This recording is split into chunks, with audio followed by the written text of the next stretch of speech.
This is CGTN, China Global Television Network.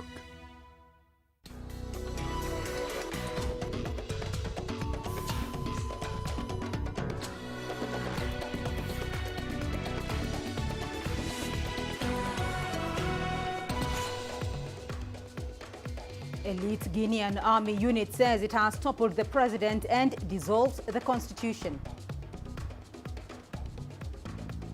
Sudan says it's investigating how a haul of weapons it seized was sneaked into the country. And the Taliban briefed the press on the formation of a new government. Welcome to Africa Live on CGTN with me, Beatrice Marshall, in Nairobi. Also coming up on the program. In business news, Ethiopia collects $682 million in revenue from the mining sector in the 2020-2021 financial year. And coming up in your sports news, Tunisia beat Cote d'Ivoire at the FIBA Afrobasket 2021 final to retain their title in Rwanda.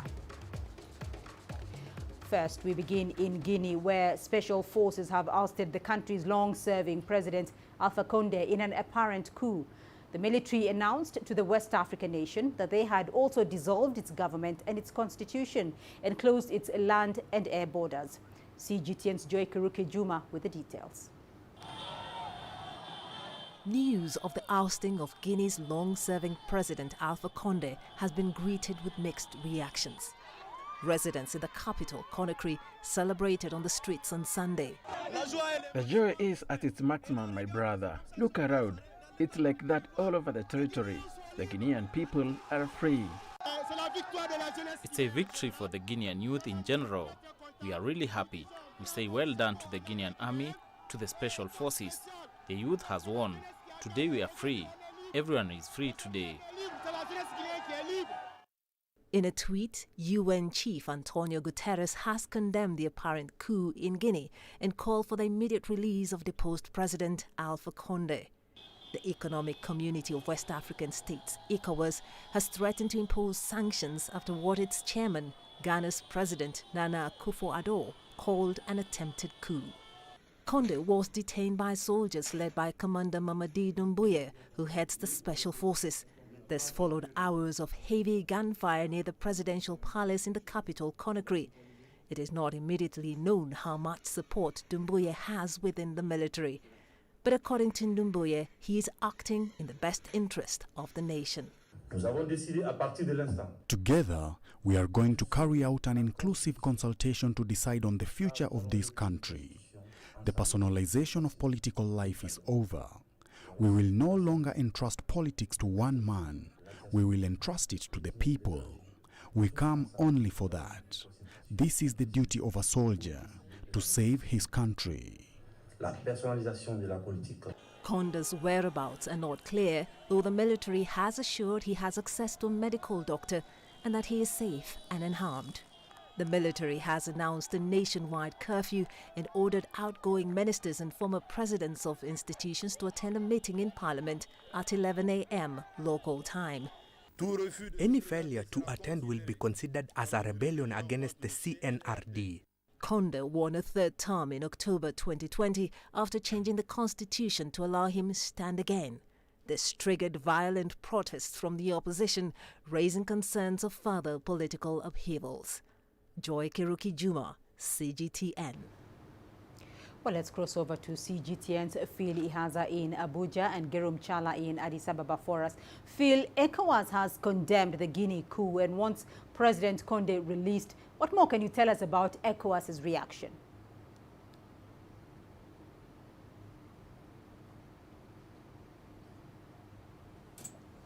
Well, thank you. What we know so far is that indeed the ECOWAS has condemned in great terms the coup in Guinea. it has released a statement. A statement was released by the current chair of the body, that's President Nana Akufo-Addo. He released it at the weekend, condemning that attack from some security forces, holding down the president, and also condemning, or rather putting aside the constitution of the country. So ECOWAS says they need to respect the physical integrity of the president. They need to release unconditionally the president and, of course, any others that were arrested in that process. Because if you look at the fact that, the president is 83 years of age, they're also asking to ensure that he's in safe hands, although, of course, the military behind the coup have said that he's in safe hands. And so the ECOWAS also says that they will need to restore the constitutional order of the country because it does not support any unpolitical takeover of any government in the ECOWAS region. That's the Economic Community of West African Countries. And so it also says that it will require the military behind the coup to reinstate the president immediately, or else it has to face very stiff sanctions. Although at the moment it hasn't really mentioned the kinds of sanctions, but I'm sure that we've seen several cases in the past where the ECOWAS gives periodic statements, also releases clarity on the kinds of sanctions, maybe shutting down transactions from neighboring countries and all of that. But that's what we're monitoring. But at the moment, the ECOWAS has condemned the coup and is also showing solidarity with the entire citizens of the country. Well, Girum, the African Union has also condemned the coup d'etat, but what more has the continental body said exactly in regard to the coup? Beatrice, first, President Tshisekedi of DR Congo, who is also the chairperson of the African Union, also followed by Moussa Faki Mohamed, chairperson of the Commission. Both have condemned in the highest terms the coup that has been seen on Sunday in Guinea-Conakry. They said that this is unconstitutional act and should not be happening in the continent. We are expecting the Peace and Security Council of the African Union, perhaps it's there behind me, as you know, they might be holding the meeting, the urgent meeting that has been called to analyze the situation in Guinea so that they can come up with any sort of decisions as well. Both leaders of the African Union have also called on the military in Guinea to release President Condé so that the constitutional order can return to the country. You should know, Beatrice, that the African Union's principle on democracy, election and governance says that any unconstitutional change of government, especially by force, is unacceptable in the African continent. And that country which has seen this kind of activity will be banned from its membership, and other suspensions will also follow. So we have to wait and see what kind of decision the AU Peace and Security Council is going to pass this afternoon. But we know that the African Union is unhappy, and it is closely following up the developments in Guinea-Conakry. Girum Chala for us there in Addis Ababa, and Filihaza in Abuja. To you both, thank you. Well, Su Yuting gives us the latest from the Chinese Foreign Ministry in Beijing.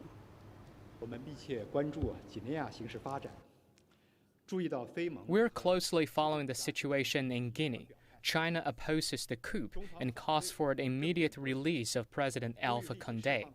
We call on and hope all parties can remain calm, bear in mind the fundamental interests of Guinea and its people, resolve relevant issues through dialogue and consultation, and safeguard domestic peace and stability. Sudanese authorities have seized a cargo of 72 boxes of weapons that arrived by air, reportedly from Ethiopia. According to Sudan's state news agency SUNA, the weapons are suspected to be destined for use in crimes against the state.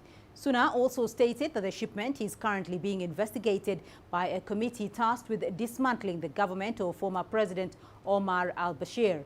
The committee claims the weapons had arrived in Ethiopia from Moscow in May 2019. The intended recipient of the weapons is still unclear, but the committee did not rule out they were meant for former Bashir's government loyalists, who Sudanese authorities accuse of trying to undermine the country's transition towards democracy. Well, let's cross over to CGTN's Patrick Oyet. He's joining us there in Juba. Patrick, what more can you tell us about that cargo and who exactly is the intended recipient?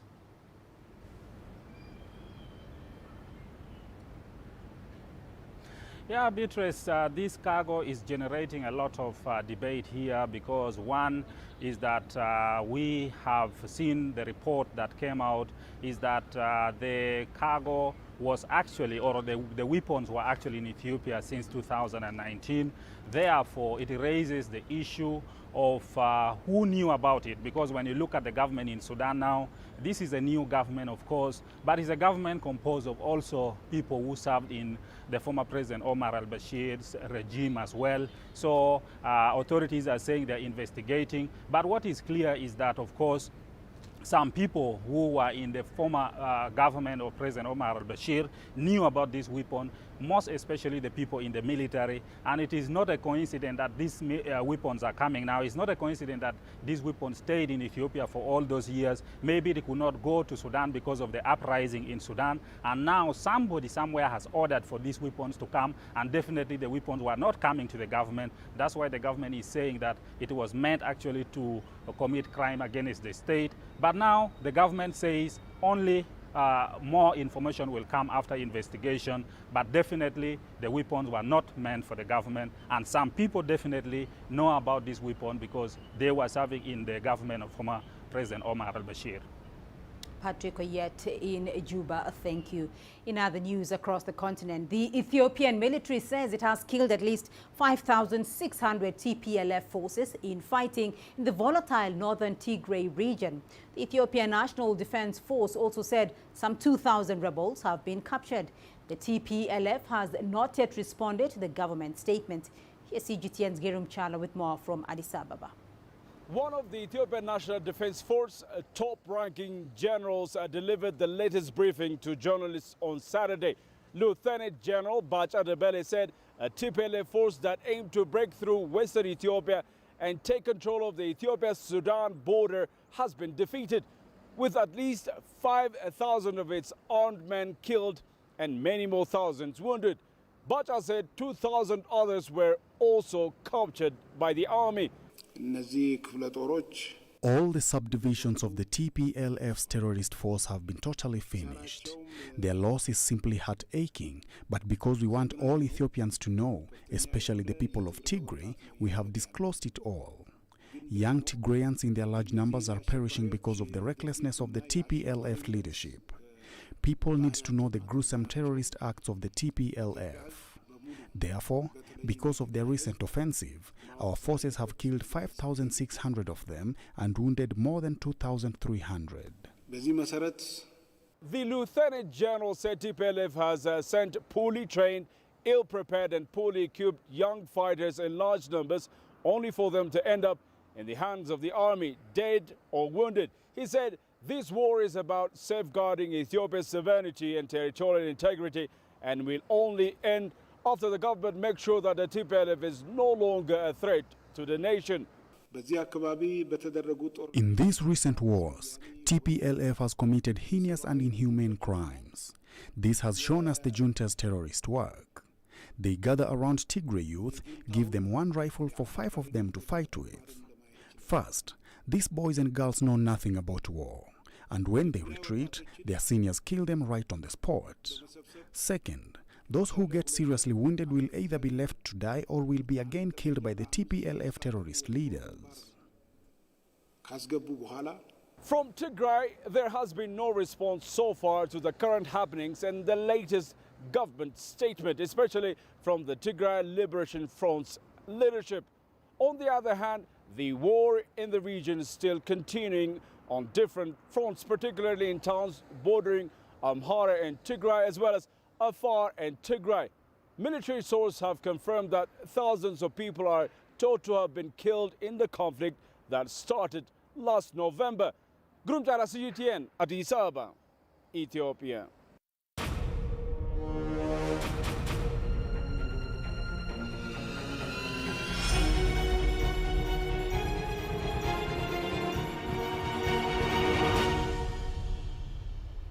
And we now bring you the latest from Afghanistan. And at a press conference in Kabul, a Taliban spokesperson declared the war over. He said the group's armed forces have taken Panjshir province, the last holdout of anti-Taliban resistance fighters. The spokesperson added that all 34 Afghan provinces are now under Taliban control and a new government will be announced soon. Our correspondent Marile Basin in Kabul has more. He also talked about the formation of the government. He said that we are very much close in the contents and content of the government, and formation of the inclusive government is finalized. It was expected that on Friday the new government will be formed. There is still confusion about the dates. Is it a specific date? And how would the upcoming government look like? But it's now about technical issues that are related to. According to Zabiullah Mujahid, the inclusive government will be formed soon. There are still consultation going on in regard to the technical affairs of the formation of the new government, and that's why, according to Zabiullah Mujahid, the people of Afghanistan are now united and work together. He also assured international society in neighboring countries to be assured about their country, and Afghanistan will never be used against any country, and there will be no threat from Afghan soil to any other country. Meanwhile, the U.S. Secretary of State is headed to Qatar and Germany for talks on Afghanistan. It comes a week after Anthony Blinken declared a new chapter of engagement with the war-torn country. However, the White House continues to face criticism over its withdrawal. Our correspondent Jim Stenman has more from Dubai. The Secretary of State is right here in the Gulf, where he aims to form a united front with American allies, not only on how to best tackle the Taliban, but also to secure continued support for evacuations, both for Americans in Afghanistan and, of course, vulnerable Afghans hoping to leave the country. The trip is essentially seen as a thank you tour to Gulf allies who have been instrumental in evacuating thousands of people from Kabul's airport. Blinken's visit, which will take him to Qatar, where he'll meet the local government officials, and then to Germany, overlaps with another visit by a top U.S. official. That's Defense Secretary Lloyd Austin, who will also travel to Qatar, as well as other Gulf nations, including Saudi Arabia, Bahrain, and Kuwait. These visits are happening at a time when the Biden White House is grappling with the fallout of what's seen as a messy American withdrawal from Afghanistan, criticized by both fellow Democrats and Republicans at home. Well, let's cross over to Zimarile Abassin. He's now joining us live from Kabul. Zimarile, anticipation is high ahead of the naming of a new government in Afghanistan. What's the latest on this exactly, and what should we expect in coming days?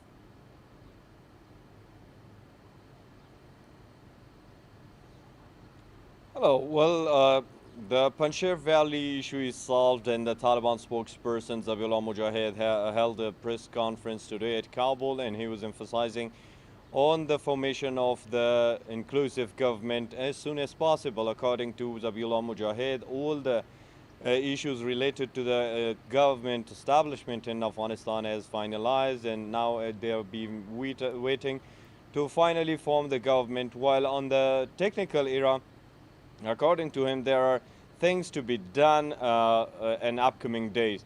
Whether he again didn't clarify the date of the formation of the new government in the country, but he emphasized that the government will be inclusive and they will be governing Afghanistan fully. While after Panjshir there is no other issue. Some reports he also emphasized that about the clashes or intra-Taliban opposition. He rejected all these claims and said there is no such thing, and we are on the verge of formation of the government, and it will be formed after the inclusive negotiation and consultation being happened and still happening in Afghanistan. On the other hand, the Taliban political office in Doha also have been engaged with several meetings to international society, the UN, the European Union, and also other countries, those who have interest and also interest to interact with Afghanistan in the future. Zabihullah Mujahid also emphasized on the inclusiveness, is talking about Panjshir or any other part of the country, and he said that they will be ruling the country accountably and responsibly. And now there was a question from a journalist that what if there are countries who have specific demands and their own ways of the demands from the country, and say that they will never allow anybody to interfere in Afghanistan issues because they want to establish friendly relationship with all the countries, but it doesn't mean that they will allow anybody to interfere. Zamarile Abbasin joining us there from Kabul. Thank you. Well, let's get some more analysis, broaden this conversation a little bit. And I'm joined now by Professor Amalendu Misra, Professor at the Department of Politics, Philosophy and Religion at Lancaster University in the United Kingdom. Professor, thank you for joining us on Africa Live. The announcement, though, of a new government seems to be taking some time in Afghanistan. What is perhaps the biggest challenge for the incoming government domestically and internationally? Well, thank you for your invitation. There are two Talibans at the moment within the Taliban faction. One are the moderates and one are the radicals. So the tussle that is going on in the formation of government is between these two particular groups. So unknown to the world public or outsiders, these two groups are trying to vie with each other in terms of the supreme position.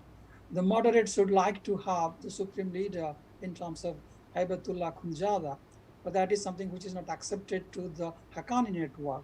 So whereas the political and the religious groups have been trying to corner all the administrative chopped up administrative positions, the military wing of Sirajuddin Haqqani are not completely pleased with it. And that is the reason why it is taking so long. And there are some other issues in terms of the nature of the government as well.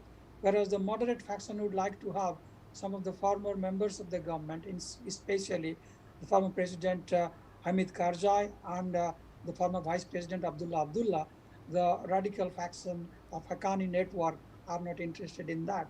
So that is the reason why both are kind of vying with each other in terms of the leadership role, in terms of what sort of nature the government is going to have in future. And that is the reason why we are seeing the delay in terms of the actual formation of the government, because they can't come to terms with each other in terms of their worldview. Right. The second aspect of it has to do with the international recognition that you asked. It is not forthcoming because the Iranians have just announced that if it is not going to be an inclusive government, then they will have problems. They also have reservation in terms of whatever is happening in terms of the resistance movements in Panjshir Valley. So a lot of unanswered questions, and the issue of governance is going to be very, very problematic for the Taliban. So there are a lot of unanswered questions at this point, but perhaps what the world is looking at right now is what would be the best way to tackle the challenges currently facing Afghanistan? The number one priority is humanitarian aid that has to inflow into the country, because since the Taliban takeover of the Kabul on 15th of August, there has been a complete shutdown of international aid coming into the country, and also the frozen assets of the Afghan central bank. So unless and until there is that cash flow, unless and until there is that aid inflow, the ordinary Afghans are going to suffer tremendously. They're already suffering. So to alleviate that challenge that they have, although we don't have a government in place, but we have to be a bit more relaxed in terms of addressing the needs of civilians on the ground at this particular stage. Professor Amalendu Misra joining us there via Zoom. Thank you. Well, as the Taliban try to form a new government, those with commercial ties with Afghanistan are waiting to see what the new political and economic landscape will look like. Key exporters will be keen to maintain their market share there, while new players may hope to penetrate the untapped mineral and industrial potential with the help of a new government. CGTN's Isan Kivani looks at the prospects for neighboring Iran.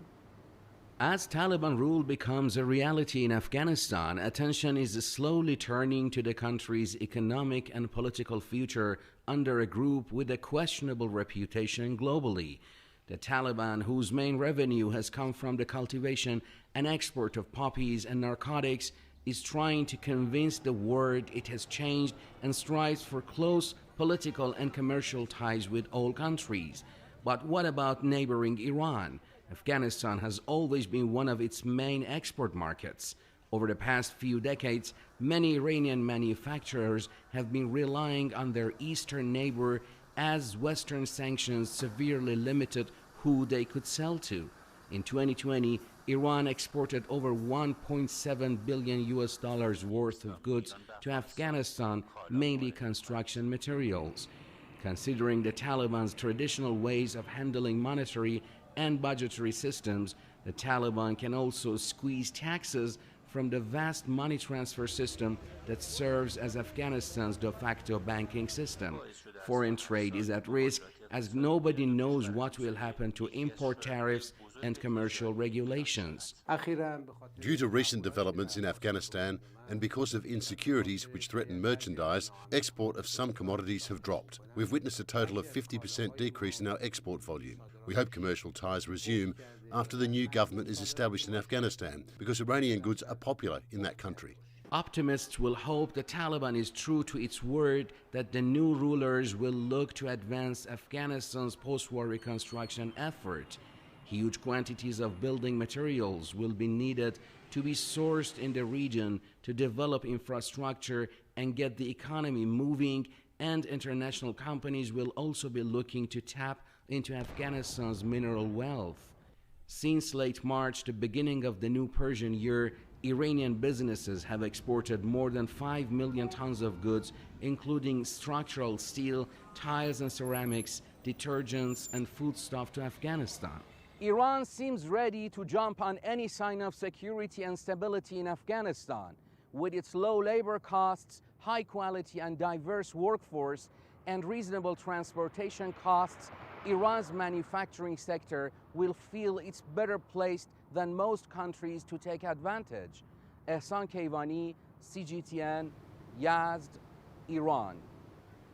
You're watching Africa Live. Still ahead on the program. G20 health ministers meet to discuss the impact of COVID-19 on global sustainable development goals. And China helps Egypt to locally produce COVID-19 vaccines.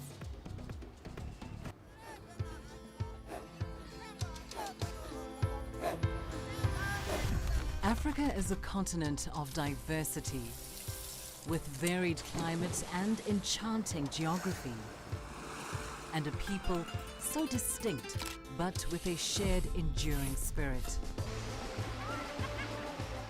We are at the heart of the continent to bring you the untold stories. Let's have a look. We celebrate Africa as it shapes its own destiny. Tunis, Cairo, Juba, Johannesburg, Ethiopia, Tanzania. Africa Live. Find your voice.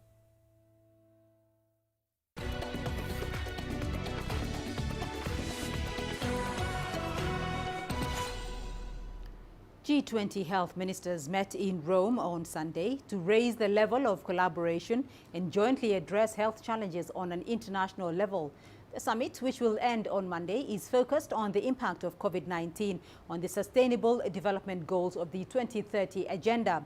It's also focused on issues such as strategies to tackle future pandemics and to support development and equitable access to vaccines, therapeutics, and diagnostics. Other sessions of the meeting will focus on prevention and better preparedness to respond to future pandemics and to the identification of the best possible global strategies to support development and equitable access to vaccines, therapeutics, and diagnostics. Today there are strong inequalities between the richest and most advanced countries, which now have very significant vaccination rates and continue to progress, and then there are countries that have fallen behind. The commitment of the Pact of Rome, on which we are working, is to create the conditions for vaccines to be a right for all and not a privilege for the few. CGTN's Penelope Lish is in Budapest and joins us live. Penelope, the G20 meeting ends today. What is the agenda for today's meeting?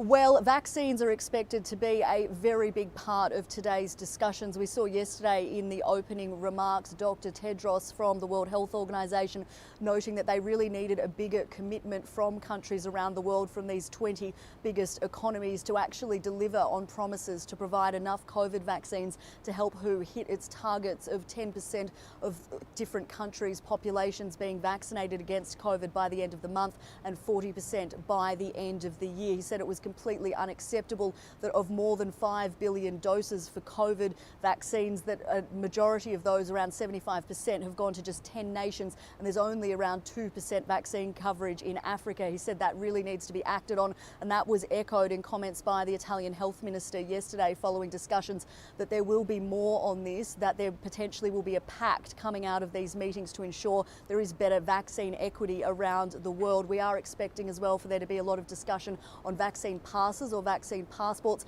which countries are recognising those, how they're recognised internationally, and whether that is something that should be happening going forward. We know Sajid Javid from the UK will be pushing for those who participated in clinical trials for vaccines to have their rights protected and also their vaccines recognised internationally, which is not happening at the moment, and many countries pushing for different nations to accept their different forms of vaccine certificates. But there are those who believe that that continues to drive vaccine inequity, that it cuts different people off from travel and different sectors of work if we are to ensure that people can only do certain things if they've been vaccinated, when so many parts of the world haven't had access to this vaccine yet. So those are likely to be the topics covered off in the rest of today's meetings. So Penelope, aside from that pact on vaccine equity though, what are some of the other resolutions expected out of that meeting?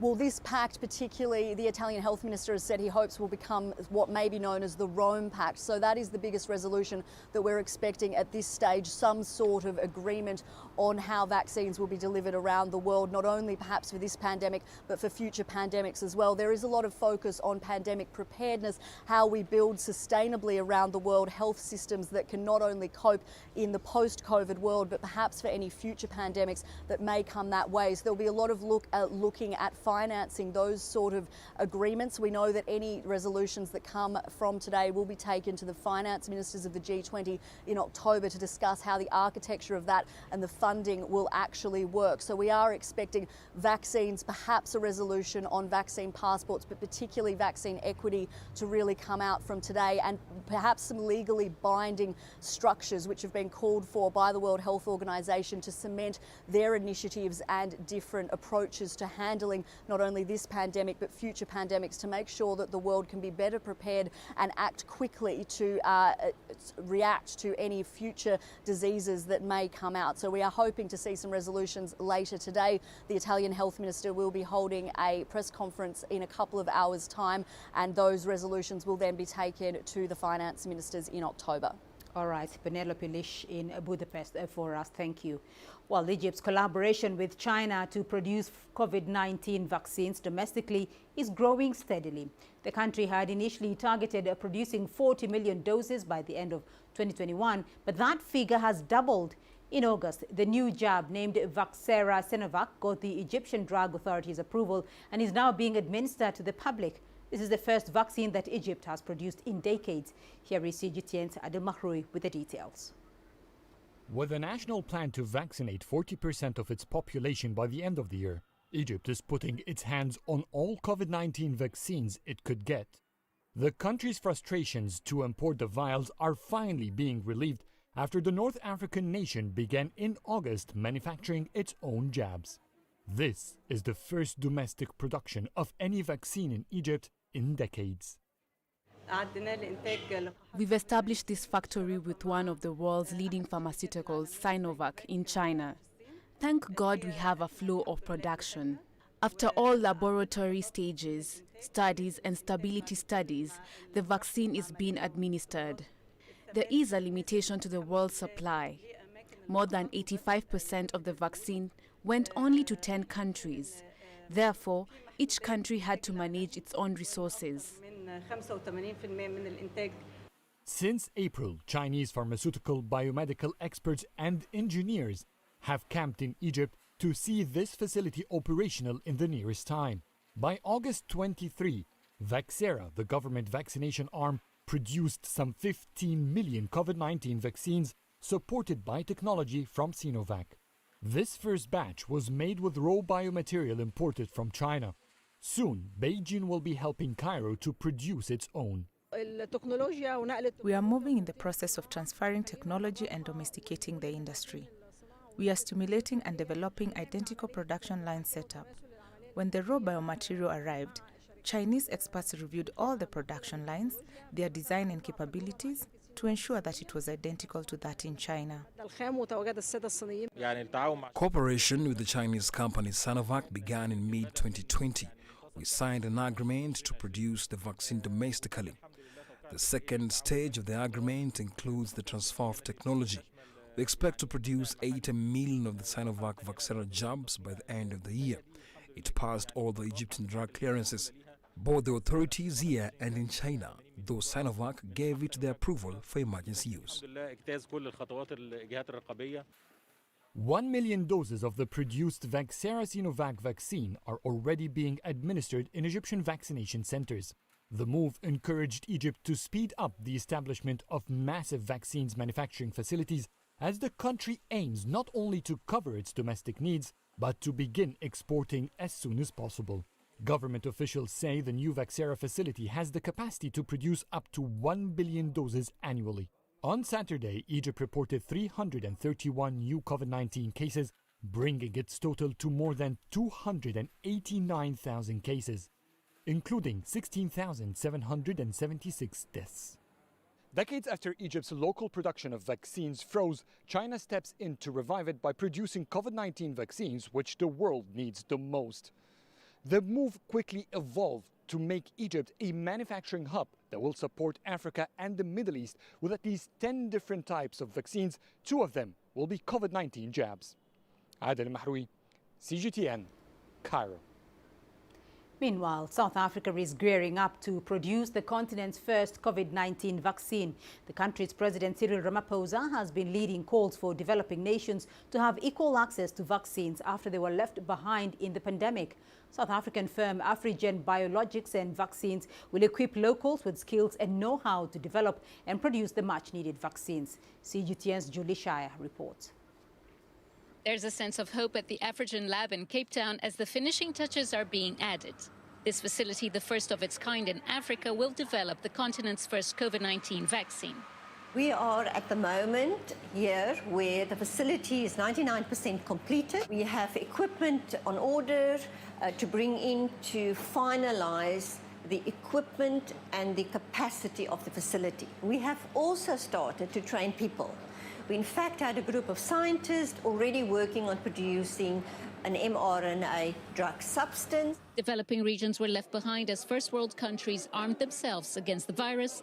The rest of the world is opening up, but the continent continues to battle a barrage of variants and new infections as it catches up on vaccinations. Strategically, this aligns with a vision of a continent to no longer be subject to inequalities in the supply of healthcare products. It is not only vaccines where Africa has seen shortages and problems. This kind of blueprint and this kind of model should trailblaze the landscape for others. What this hub is here for is to see an end-to-end process. So for us to learn how do you make a vaccine from the very beginning, from the drug substance, all the way through to a final filled product. And in order for that to happen, the technology transfer and training to happen, it had to happen in a pilot scale, in a semi-industrial scale. African countries have some of the lowest vaccination rates worldwide, and many are dependent on global vaccine sharing scheme COVAX, which has struggled to deliver. But this mRNA production facility is good news for the continent, as Afrigen will act as developer, BioVac as manufacturer, and South Africa's consortium of universities as research supporters providing scientific know-how. We are going to be developing homegrown vaccines and therapeutics later on that will serve our own people. That's one positive thing. The second thing is that we'll be taking our own innovation and making use of that. And a very interesting thing is that oftentimes the world looks at Africa as one big country, in a sense. But every country has its own peculiarities, and we also have diseases that are neglected, where developed countries don't experience the same thing. Over 10,000 vaccine vials will be produced here daily once the facility is up and running. It's the initial step in a 10-year program to strengthen the continent's capabilities to develop safe, affordable and accessible medicine for African people. Julie Shara, CGTN, Cape Town, South Africa. Well, let's bring you some developments coming out of Guinea, where the country has reopened its borders following President Alpha Conde's overthrow. We will bring you more on this developing story. Well, we now head to the Democratic Republic of Congo, where at least 44 children have died of bubonic plague in Ituri province. This is according to a UNICEF report, which has since been confirmed by the country's health ministry.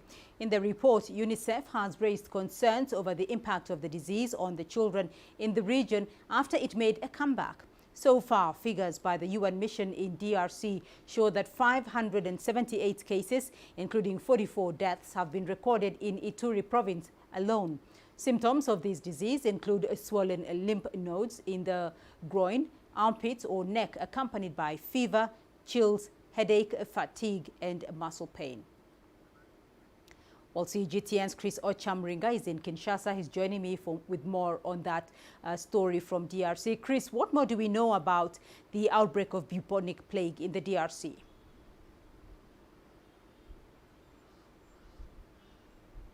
Yeah, Beatrice, there was a study that was supported by the United Nations Children's Fund in Ituri province, and they found that there were 578 cases of bubonic plague and 44 deaths since last year. Many of the deaths happened in 3 health zones, and they said that the children in those regions were most at risk because many of these children have been sleeping on the floors. This disease, that's known as also known as Black Death, is spread through a flea that's found in wild rats, and that area has very many wild rats. Health experts say the disease has been spread because of poor sanitation and hygiene practices, and that area in Ituri province has an ongoing conflict, and that conflict has led to poverty and also displaced very many people. So the disease is easily treatable by antibiotics, but most of the people who have been displaced by the conflict cannot go to health centers because they're fearing for their lives. There are 2 armed groups. One is the Allied Democratic Forces and the other is the Cooperative for the Development of Congo that has been attacking people. And so people have been sleeping in camps in very deplorable conditions, and that is why these rats, the wild rats, have been biting, especially children. And this outbreak happened near the border of neighboring South Sudan and Uganda, and so the international community, health workers, are urging the government and other donors to do more, to help people from dying from this disease. Beatrice? So, Chris, how is the government and some international institutions dealing with that outbreak?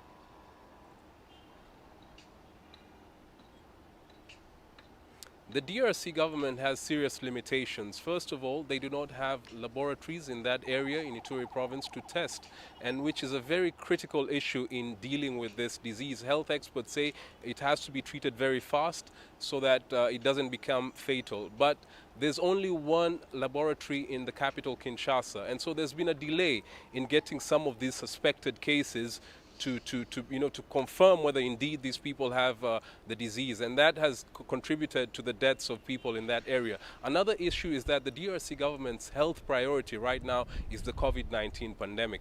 They have poured in a lot of their resources in trying to stop the spread of the Delta variant in the country, and they're also dealing with the conflict in Ituri province and North Kivu, and say that they don't have enough resources to deal with this outbreak. But what they are doing right now is working with international partners like UNICEF, which has committed, to support the government to set up some rapid testing centers in Ituri province so that suspected cases can be quickly detected and treated so that people do not die, especially children do not die of the disease. And UNICEF is also appealing for more funding from international donors to set up a campaign to eradicate fleas and wild rats in the region, and also build some beds for children who have been sleeping on the floor so that they stop the fleas from biting them and eventually leading to their deaths.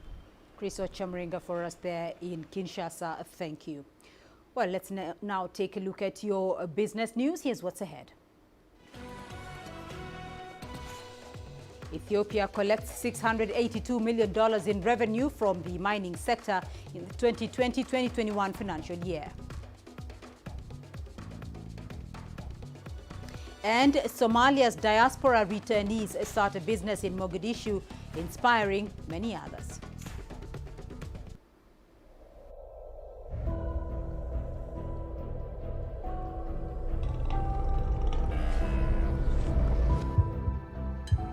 It's just taken me completely out of my depth, but at the same time it's exciting. It's new, it's different, it's a challenge. It's really exciting.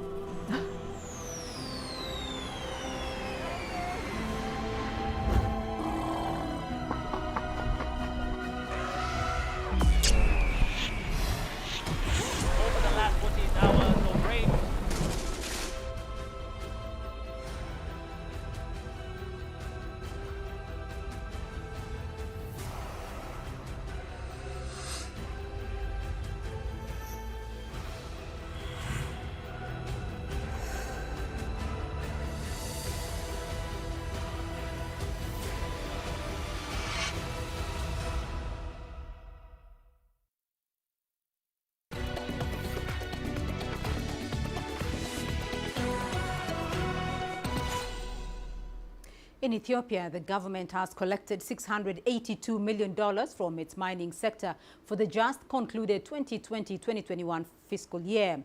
The Horn of Africa nation generated more than 9,300 kilograms of gold during the period, and projects revenue from the sector will grow to $1 billion in the next financial year. Here is CGTN's Girum Chala with more from Addis Ababa. The mining sector's success for Ethiopia in the just concluded fiscal year came from the supply of over 9,384 kilograms of gold to the National Bank of Ethiopia and the mining of gemstones including tantalum and opal. And out of that transaction, $682 million has been garnered. In the first 10 months of the current fiscal year alone, Ethiopia has earned around $505 million from the gold mining. Mining has created close to 100,000 jobs for citizens this year alone. And this has been achieved through the establishment of several gold trading centers, which Ethiopia is seeking to boost its income from the industry and at the same time curb the smuggling of minerals and the related trade. Gold is now the highest foreign currency earning export commodity for Ethiopia. And according to the Minister of Mines and Petroleum, Takala Uma, in the last 2 months, gemstones export has grown by nearly 30% compared to last year's earnings. The minister also announced Ethiopia's plan of generating more than $1 billion from the mining of gold alone in the next fiscal year. Grumtala CGTN, Addis Ababa, Ethiopia. Relative stability in Somalia is attracting Somalis from the diaspora to help in rebuilding their country. While the economic environment is not as conducive as they'd like, they say it is certainly better than what was experienced earlier. CGTN's Daniela Pearson looks at one returnee who is reaping from his decision to set up shop in Mogadishu. A notable number of the Somali diaspora community are gearing up to return home following decades of violence and instability in their home country. Mohammed Bashir is one of them. After being forced to leave Mogadishu, he is embarking on his return with an aim of inspiring reforms in Somalia. If I may paint you a picture of the situation when I fled, the country was in total chaos. We faced political instability and insecurity. It was impossible to work and people hardly slept in their homes. Students were forced to stay home and there was fierce fighting going on.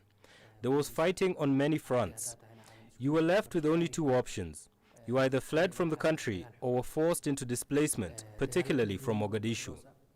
Bashir sought refuge in the Netherlands. There, he found the opportunity to learn and develop his skills.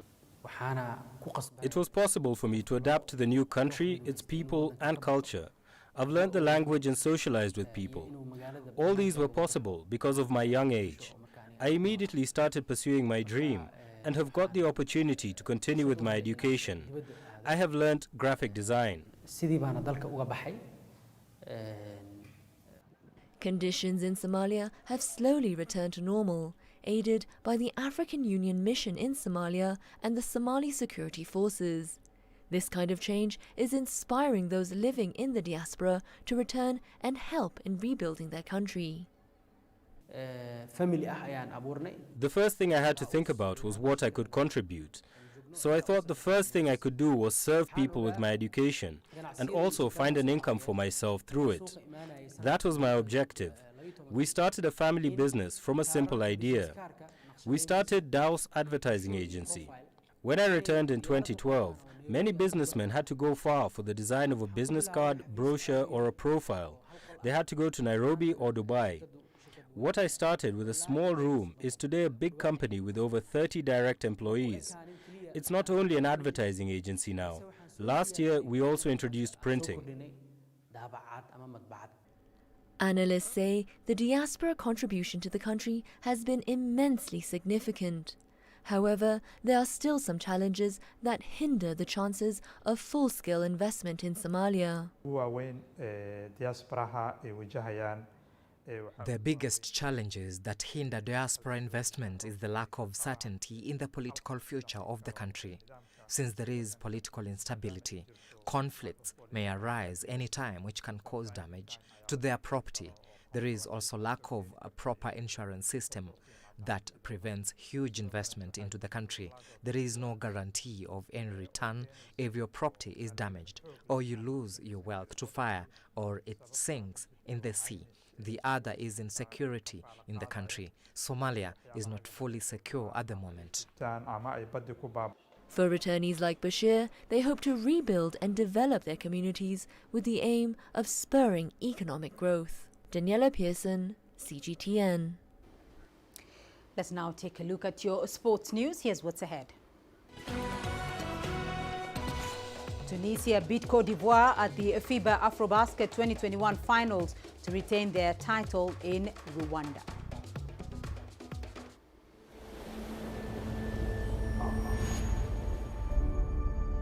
How would you create your legend? On the fields,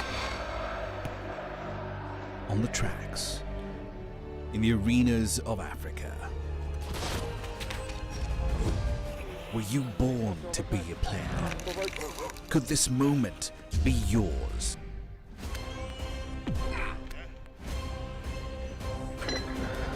Sports Scene. Find your game.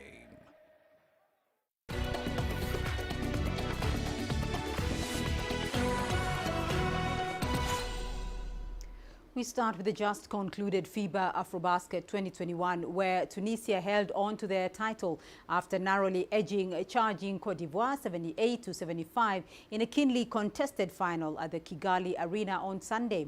The North Africans sealed their third continental title, and our reporter in Rwanda, Mohamed Abubakar, filed this report. After 2 weeks of enthralling basketball, Tunisia are the FIBA Afrobasket 2021 champions. The North Africans successfully defended the trophy after edging Cote d'Ivoire 78-75 in an epic final played at the Kigali Arena on Sunday. It's the country's third Afrobasket title, having clinched the trophy at Madagascar 2011 and the last edition in 2017 when they hosted the flagship tournament at the Rada Stadium in Tunis. I am very happy how we play and the atmosphere in the locker room, in the hotel, the spirit, the fight. The guys, they make a lot of sacrifice, and we know it. We know it from the beginning that this title will be for us because we deserve it and we work hard for many, many years. And like I say, many players like Michael Roll or Salah or Radwan, they deserve to go home with the gold medal. For the losing finalists, it was a difficult pill to swallow following their storming run to Sunday's decider. You know, of course, we are hurt with the result, but we have a lot to be proud of. We are going back home with a silver medal from this championship. We have gained good experience here, and we have learned a lot of things about ourselves that will only help us improve. So now our focus is to come back even stronger in the next championship. The win made Tunisia the first team to win back-to-back Afrobasket titles since Angola in 2009. Their German coach, Dirk Baumann, who took over last year, hailed the host nation Rwanda and the level of competition after getting his first taste of African basketball. You know what, the country of Rwanda, it's, as we know, a small country. In these difficult, very difficult times, everything was so well organized. I mean, everything has been really, really good. And so I'm happy for African basketball that it's such a well-organized tournament. And I also think that the level of competition is getting better and better. And I think that was evident in most of the games that we saw here in this tournament. As the curtain closes on the 2021 FIBA Men's Afrobasket here in Kigali, attention now turns to Yaoundé, Cameroon, where the 2021 Women's Championship is set to tip off on the 18th of September. Mohamed Abubakar for CGTN, Kigali, Rwanda. And we turn to the Qatar 2022 World Cup qualifiers, where the world governing body FIFA postponed Sunday's game between Guinea and Morocco due to the uncertain political situation of the host country. No date has been set for the CAF second round Group 1 fixture. Morocco beat Sudan 2-0 last Tuesday to take early charge of the group after Guinea drew 1-1 at neighbours Guinea-Bissau. The FIFA statement said the current political and security situation in Guinea is quite volatile and is being closely monitored by FIFA and CAF. The match was called off to ensure the safety and security of all players and to protect all match officials due to a reported coup d'etat in Guinea and reported gunfire in the capital Conakry, where the game was due to take place. Sudan welcomes Guinea-Bissau on Tuesday in another Group 1 clash. In Group E, Kenya failed to dislodge Mali from top of the standings on Sunday following a 1-1 draw with Rwanda at the Nyamiramba Stadium in Kigali. Harambee Stars captain Michael Olunga gave Kenya an early lead in the 9th minute, but the hosts Amavubi Stars battled back to be on level terms in the 20th minute through Abdul Ratubaye. Both teams failed to break down the defenses following the early scoring salvo to settle for a draw that complicates their chances of qualifying for the Qatar 2022 finals. The result left Kenya second in Group E on 2 points with Rwanda bottom. Kenya's head coach Jacob Ghost Mulee and his opposite number, Vincent Machami of Rwanda, insisted their World Cup dreams were not over despite the stalemate. The rest of the World Cup was just begun, so we're still on. It's only 2 games played, and we go to Morocco for the Mali game. That will determine really which way we go. Also, the game tomorrow, when Mali plays Uganda, we also wait for that result to see what happens. Because with 2 games, 2 points, it's not so bad. I mean, we would have liked to have 4 points, but we did our best today. So we will still plan on how to face Mali because it's back to back. We go to Morocco, then they come back to Nairobi, and I think in Nairobi is another story altogether, but let us deal with the Mali game in Morocco first. We lost the first game and now it's a draw at home. Actually, we don't deserve to draw at home. We wanted to win this game by all means, but again, we should also realize and not underestimate the Kenyans because it was a very tough opponent who wanted also to win and also get to where he wants to get on the table. Since Uganda will be playing out with Mali tomorrow, so it was a tough game for us, and I can still say all the teams in the group still have chances. In other Sunday results, a substitute Mustafa Mohamed scored a 90th minute equalizer to salvage a 10-man Egypt a 1-1 draw in Gabon in Group F as Namibia stand hosts Togo 1-0 to go on top of Group H on 4 points ahead of Senegal, who are away to Congo on Tuesday. And we leave it there on this edition of Africa Live. Remember, you can send your feedback to the contacts on our screen and do follow us on our digital media platform. Thank you for watching. I'm Beatrice Marshall in Nairobi. From me and the team here on Africa Live, bye-bye and stay safe.